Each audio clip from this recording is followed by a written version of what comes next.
Eli is a perfect example that no matter your previous circumstances or how difficult your childhood may have been, if you believe in yourself, work hard, and receive a little bit of help along the way, there is always a possibility. There is always a way forward.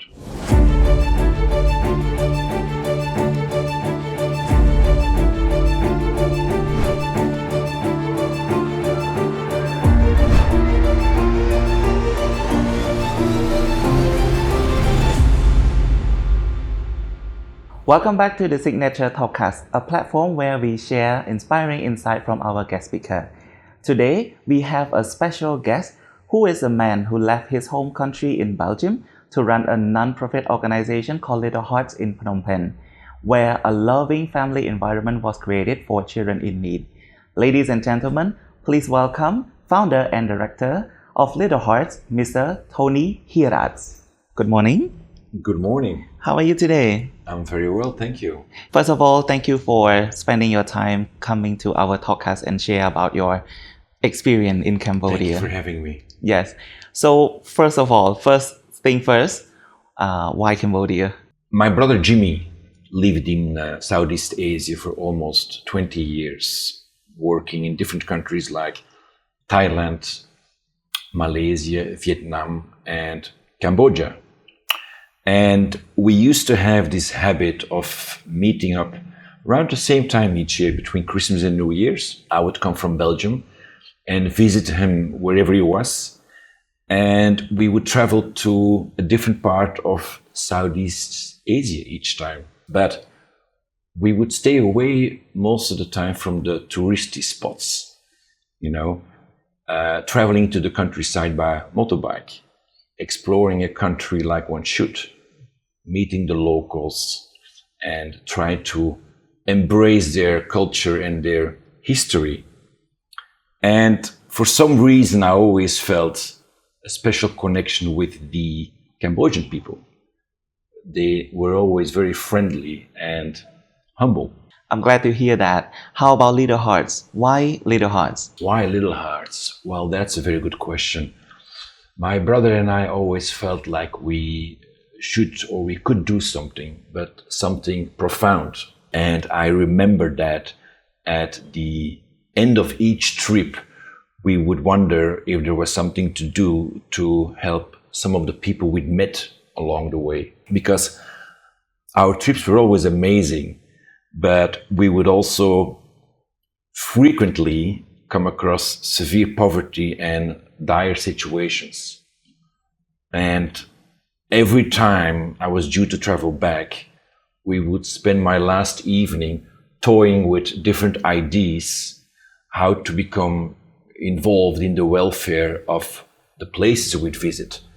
But we never really acted upon it. And on one such occasion, it was early 2009, but I remember like it was yesterday, we finally decided right there and then to act and to start an orphanage in Cambodia.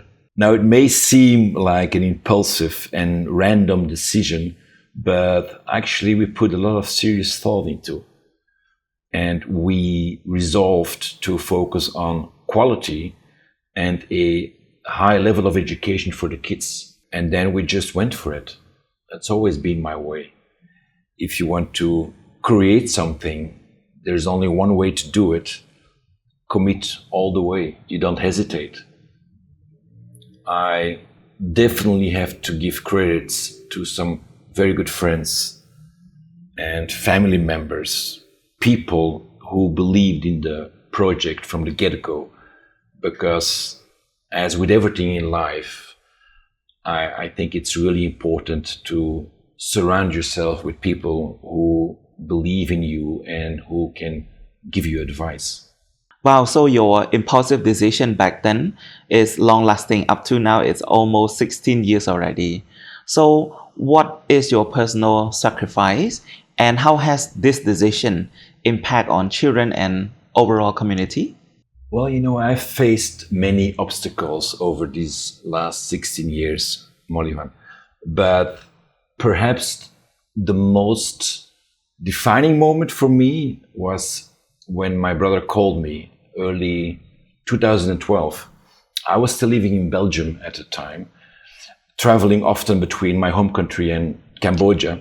And Jimmy told me on the phone that he'd made a decision to leave Southeast Asia and move to Nairobi, Kenya.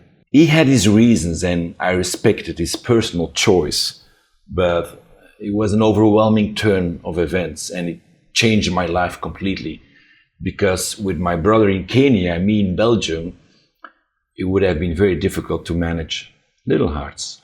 Let's face it, it's impossible to manage an NGO from such a distance. Yeah. At least if you wanted to do it in a professional manner and you care about the kids. So that was like a key moment.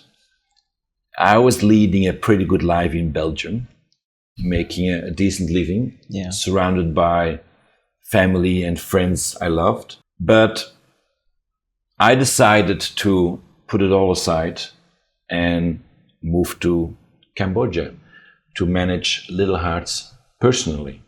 You only have one life, that's what I told myself, so you better make it meaningful. So I sold all my personal belongings and my car and my apartment, and I jumped on a plane. And I've been based here in Phnom Penh ever since. Wow, so I think it's a big life turn for you to sell all your belonging, your property in Belgium and move to Cambodia. It's such a big life turn. So what challenges have you faced since 2009 from renting an unused school and build a new facility for the organization? Well, in 2009, at the start of Little Hearts, we partnered with another organization to get the project up and running. But unfortunately, they had different ideas about how to manage an NGO. I was very naive in the beginning and probably placed too much trust in the wrong people because I desperately wanted to believe, if that makes any sense. Yeah. It's like any type of learning, it takes time. But eventually I knew whom I could trust. So after a few years, we decided to part ways. So we bought some land in Araxat and constructed our own building, a new home with all the necessary facilities for our kids, a place where every child could feel at home. So after you build a brand new facility, I believe that there are many children have go to Little Hearts and many children's life also been uplifted by Little Hearts. So among all those children, which story of the children that most stand out and memorable to you? Well, there are many stories which I could tell you, but then I think this interview is going to take too long. So I will tell you the story of someone you've already met, Eli Mia. Ah, I see. And Eli is now actually the oldest resident at Little Hearts. She's been there since the start when we launched Little Hearts 16 years ago in, as you know, very difficult or very different circumstances. And with our support and guidance, she was able to learn and to improve on every level during all these years. She received a good education, loving home, and all the foundations every child deserves growing up. And she never complained. She was determined, resilient. And because of her determination, she became not only a very good student, but also a shining example for her brothers and sisters at the orphanage.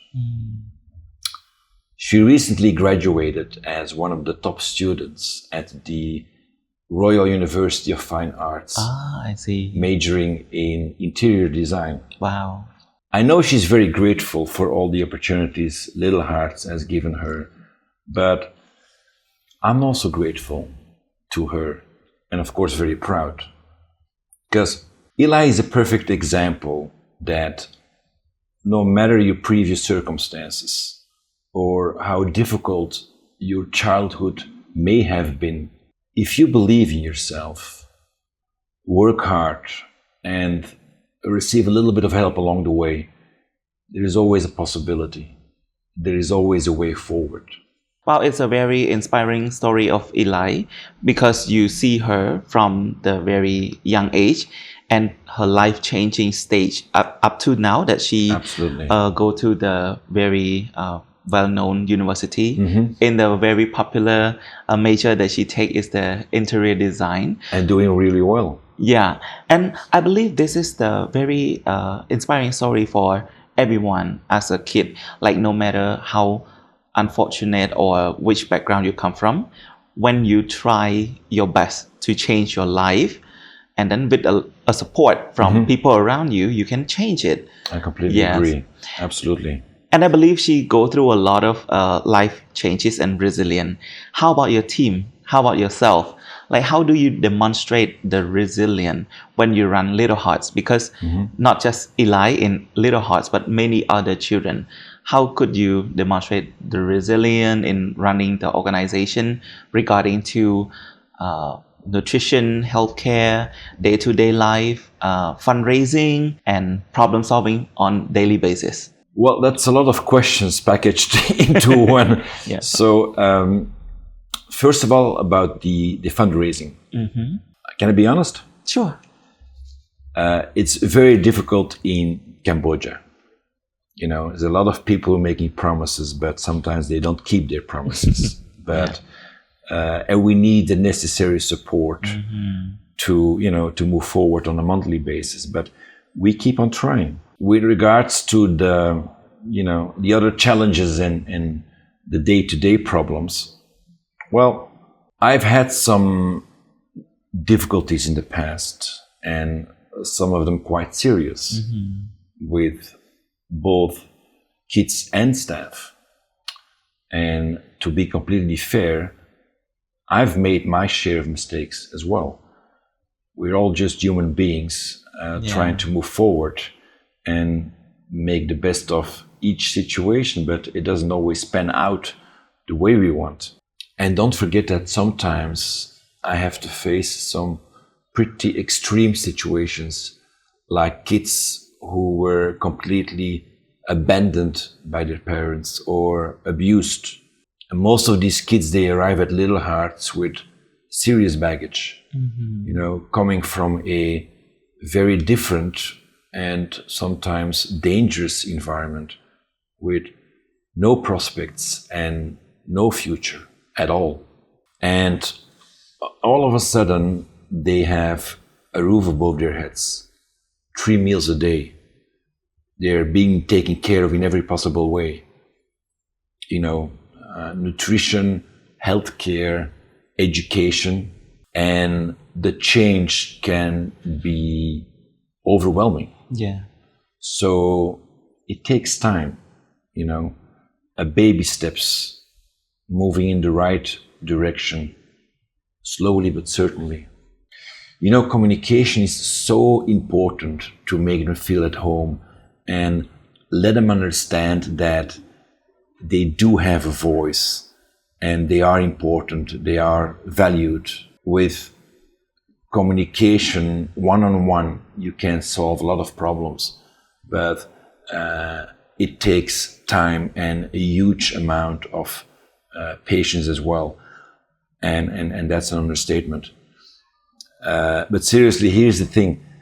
My personal belief is that every child deserves a home where they can feel safe and accepted. A place where they can grow at their own pace to become fully independent. So is there any last message you would like to share in order to end this interview with our audience? Well, look around what's happening in the world today. We live in times where empathy seems overshadowed. So let's counter the darkness with acts of compassion, support, especially for those in need, and spread a little sunshine together. Wow, it's a very strong message and Thank you. relevant to the situation, not just in Cambodia, but around the world. Absolutely. Thank you so much, Tony. So now Thank you. Yeah. So now we come to the end of the interview. Thank you so much once again for your time, sharing about your experience with Little Hearts and how you go through all the journey all the way during these 16 years. Thanks.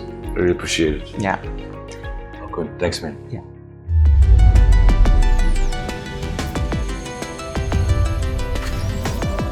Beyond Premier, the signature banking experience.